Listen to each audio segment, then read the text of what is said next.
وہ کھڑا ہو گیا۔ جواہرات نے لاؤنج کی سمت میں دیکھا۔ شہرین ادھر ہی آ رہی تھی۔ نوشیروہ کا چہرہ ایک دم چمکنے لگا۔ جواہرات نے مسکرا کر گہری سرد نظروں سے باری باری دونوں کو دیکھا۔ آپ کب آئیں؟ مجھے پتہ ہی نہیں چلا۔ نوشیروہ کو اپنے رف حلیے پہ جیسے شرمندگی ہوئی تھی۔ بدقسمتی سے شہری میری بیٹی کی ماں ہے اور اس کی سالگرہ کی تیاری کے لیے یقیناً ارلی مارننگ میں ہی آئی ہوگی۔ ہاشم مسکرا کر کہتے ہوئے اٹھا اور مسکرا کر اسے دیکھا۔ وہ بیزاری سے نظر انداز کر کے جواب دیے بنا جواہرات کی طرف متوجہ ہوئی۔ میں نے سیٹنگ ارینجمنٹ فائنل کر دی ہے، آپ دیکھ لیجئے گا۔ پھر نوشیروہ کو دیکھ کر تکلفاً مسکرائی۔ ہاشم تب تک باہر نکل چکا تھا۔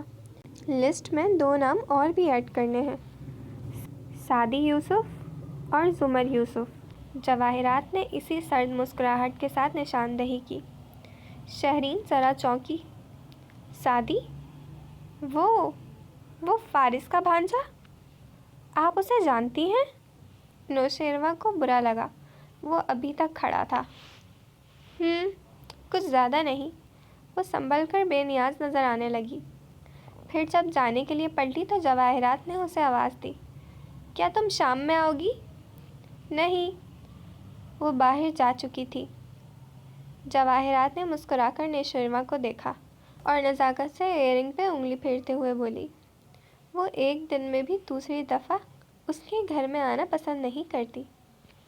نوشیروہ چونکا، پھر خفیف سا سر جھٹکا اور کھڑا ہو گیا۔ یہ سعدی لوگوں کا ریسٹورنٹ وہی ہے نا؟ بات بدلنے کو اس نے پوچھا یا پھر وہ واقعی اسی نہج پہ سوچ رہا تھا؟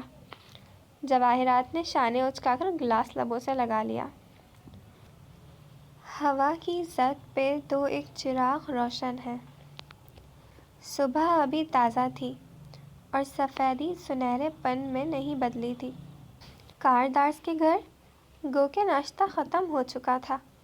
فجر کی آئی شہرین واپس نوشیروہ دوبارہ سونے اور ہاشم کورٹ کے لیے نکل چکا تھا، مگر اکثر گھروں میں ناشتے اسکول کالج کی تیاری ابھی چل رہی تھی۔ اس سیکٹر کے درمیانے درجے کے گھروں میں ایک وہ چھوٹے باغیچے والا گھر بھی تھا جس کی بیرونی تختی پہ ذوالفقار یوسف مرحوم لکھا تھا۔ گھر کے اندر جاؤ تو کمروں سے کمرے نکلتے تھے۔ 2 منزلہ گھر چھوٹا سا تھا، اسی لیے کچن میں پکتے ناشتے کی مہک اور دھواں سارے میں پھیلا تھا۔ ایک فربہی مائل خاتون پراٹھا توے پہ پلٹتے ہوئے غصے سے زور زور سے آوازیں بھی دیے جا رہی تھی، اسامہ، حنین، اٹھ جاؤ، وین آنے والی ہے۔ کیا امی، میں کب کا تیار بھی ہو چکا ہوں، ایک 13 برس کے لڑکے نے ناراضی سے کہتے کچن میں جھانکا۔ وہ یونیفارم میں ملبوس تھا اور برش سے گیلے بال سنوار رہا تھا۔ اس کے بال گہرے بھورے اور گھنگریالے تھے، اپنی پھپھو زمر کی طرح۔ ندرت نے عجلت میں مڑ کر اسے دیکھا۔ اچھا شاباش، اور حنین کدھر ہے؟ کٹو بیگم ابھی تک سو رہی ہے۔ کتنی دفعہ کہا ہے سیم کی بڑی بہن کو ان ناموں سے مت پکارا کرو۔ گن کر بتاؤ کتنی دفعہ امی؟ اس سے پہلے کہ وہ جوتا اتارتی وہ بھاگ چکا تھا۔ ایک کمرے میں آ کر وہ رکا۔ وہاں 2 پلنگ مخالف دیواروں سے لگے تھے۔ ایک کی سائڈ پہ اسامہ کا بیگ رکھا تھا، دوسرے پہ لحاف منہ تک لیے وہ سو رہی تھی۔ حنین، حنین، اس کے نام کو لمبا کھینچ کر پکارا۔ کٹو بیگم اٹھ جاؤ، پھر غصے سے اس کا لحاف میں دبکا بازو ہلایا۔ اندر سے کوئی جنبش نہیں ہوئی۔ اسامہ کے تاثرات بدلے، آنکھوں میں شرارت چمکی۔ وہ پائنٹی کی طرف پلٹا، وہاں ایک نسوانی پیر لحاف سے باہر تھا۔ اس نے 2 انگلیوں سے پیر کے نیچے گدگدی کی، پیر تیزی سے اندر کھینچا گیا، ساتھ ہی لحاف اتار کر وہ دہاڑی، بدتمیز، الو، میں تمہیں چھوڑوں گی نہیں۔ جھک کر بیٹھ کے آس پاس جوتا تلاش کیا، مگر وہ بھاگ کر چوکھٹ کے باہر چھپ گیا تھا۔ پھر کچھوے کی طرح گردن اندر کر کے بولا، وین آنے والی ہے، آج میں تمہیں چھٹی نہیں کرنے دوں گا کٹو بیگم۔ جوتا اڑتا ہوا اس تک آیا مگر اسامہ اڑن چھو ہو چکا تھا۔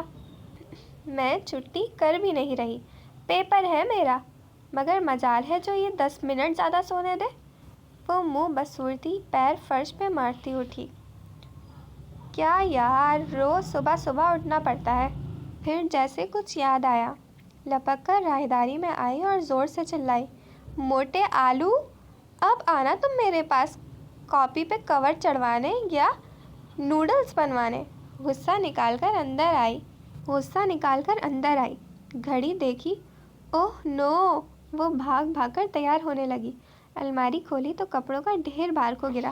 بمشکل اس ڈھیر کو ہاتھ سے روک کر اندر سے ایک سوٹ کھینچا، ڈھیر کو واپس دھکیلا اور باتھ روم میں گھس گئی۔ باہر آئی تو جلدی جلدی جوتے پالش کیے، کپڑے کوئی خاص استری نہ تھے، ساتھ ساتھ امی کی صلواتیں۔ کتنی دفعہ کہا ہے کہ رات کو کام کر کے رکھا کرو، جس دن میں نہ کروں تو تم دونوں کوئی کام نہیں کرو گے۔ وہ راہداری کے سرے پہ گول میز پہ ناشتہ رکھتے افراتفری میں ڈانٹ بھی رہی تھی۔ ایک میرا سادی ہے، کبھی مجھے تنگ نہیں کیا، بغیر کہے ہر کام کرتا ہے۔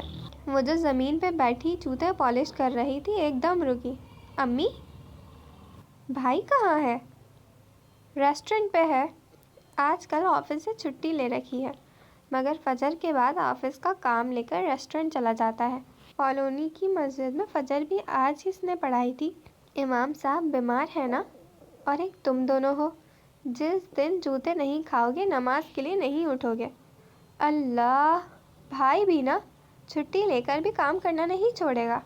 وہ جوتے پہن کر اٹھی، یہ بات کہتے ہوئے انداز میں فخر دھرایا تھا۔ تبھی وین کا ہارن سنائی دینے لگا۔ جاؤ موٹے، جا کر بیٹھو، انکل کو تسلی ہو۔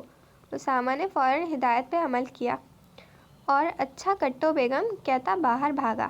حنین نے توجہ نہیں دی۔ وہ برش لیے جلدی سے ماں کے قدموں میں آ بیٹھی اور گردن اونچی کی۔ وہ تیز تیز اس کی فرنٹ چوٹی بنانے لگی۔ امی دعا کیجیے گا، بس آج کا پیپر اچھا ہو جائے، پھر 3 رہ جائیں گے، جان چھٹے گی۔ وہ سر اونچا کیے کہہ رہی تھی۔ وہ 20-21 سال کی دبلی پتلی سی لڑکی تھی، رنگت گندمی تھی اور نقوش معمولی۔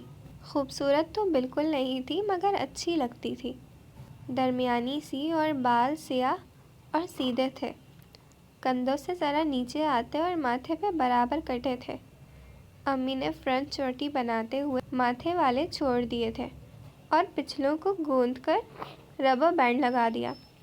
بیگ اٹھا کر دوپٹہ کندھے پر برابر کر کے باہر نکلتے نکلتے حنین نے ایک دم مڑ کر ندرت کو پکارا۔ رافعہ نے ذرا منہ بنا کر کہا، امی، بھائی نے وعدہ کیا تھا کہ آج فارس ماموں رہا ہو کر گھر آ جائیں گے۔ امی، کیا وہ واقعی آ جائیں گے؟ اس کی آواز میں امید بھی تھی اور آس ٹوٹنے کا خوف بھی۔ تمہارے بھائی نے کب اپنا وعدہ پورا نہیں کیا؟ ندرت نم آنکھوں سے مسکرائی تو وہ بھی مسکرا دی۔ وین کا ہارن پھر بجا تو وہ بوکھلا کر باہر بھاگی۔ اسامہ اگلی سیٹ پہ انکل کے ساتھ بیٹھا تھا اور پچھلی نشستوں میں لڑکیاں بیٹھی تھیں۔ حنین کے بیٹھتے ہی وین چل پڑی۔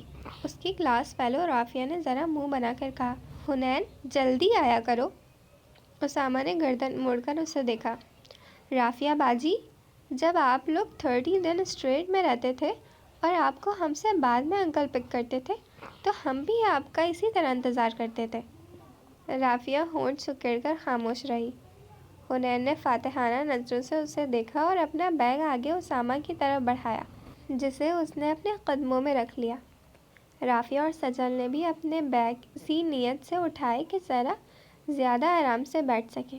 اس سے قبل کہ وہ اپنا بیگ آگے پاس کرتی، حنین نے بازو بڑھا کر اسامہ کی گردن کی نبض محسوس کی، پھر لڑکیوں کو دیکھتے ہوئے ایکسائٹڈ سی بولی، ابھی سانس لے رہا ہے؟ ایسا کرو تم سب اپنے بیگز دے دو تاکہ بچے کا سانس صحیح سے تو بند ہو۔ بیگز آگے بڑھاتے ہاتھ فوراً رکے اور منہ بنا کر واپس ہو گئے۔ حنین کے چہرے کے تاثرات بدلے اور وہ تنبیہی نظروں سے ان سب کو دیکھ کر پیچھے ہو کر بیٹھ گئی۔ اسامہ نے گردن ذرا موڑ کر مسکراہٹ چھپاتے اسے دیکھا اور ایک آنکھ دبائی۔ حنین نے بھی بے ساختہ آتی مسکراہٹ روک لی۔ گھر کی مرغی اور باہر کی دال میں واضح فرق تھا۔